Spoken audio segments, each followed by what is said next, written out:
Во Македонија последните 2 години откриени се 14 групи, наркогрупи од наркобизнисот, кои што директно влијат позитивно на безбедноста, на стабилноста на државата, затоа што се повеќе информации кажуваат дека терористите сакат да ги користат овие групи организиран криминал за извршување на активности, насилни активности, и затоа треба како целина да се гледат сите овие состојби за да можеме по-соодветно да планираме. Тука има уште неколку проблеми, речеме финансирање на тероризмот. Со тој сега феномен се соочуваме сите, затоа што финансирањето не се одвива како што порано се одвивало. Во основа се користат криптовалутите. Се разбира, има повеќе форми на нелегално финансирање, на некои невладени организации, параверски организации.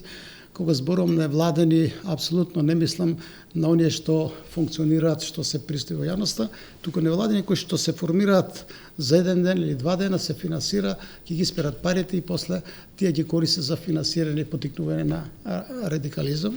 Така да тоа е исто така сложено прашање.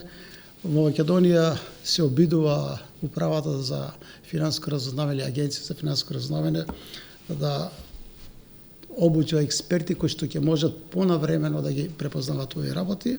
И ова прашање го иницииравме во рамките на Европската унија или 6 балкански држави, и има најави од амбасадата на Соединетите американски држави кои што може би од текот на годината ќе спроведат обука за експерти не само од Македонија, туку од балканските држави.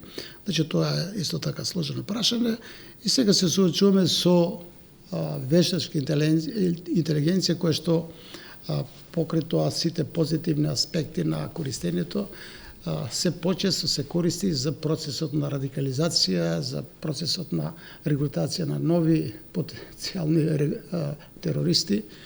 Значи тој систем сега многу е присутен, колку повеќе се користи, се повеќе и криминалните организации, терористичните групи ја користат вештачката интелигенција за извршување на, да речеме, на насилни активности на секаде во светот.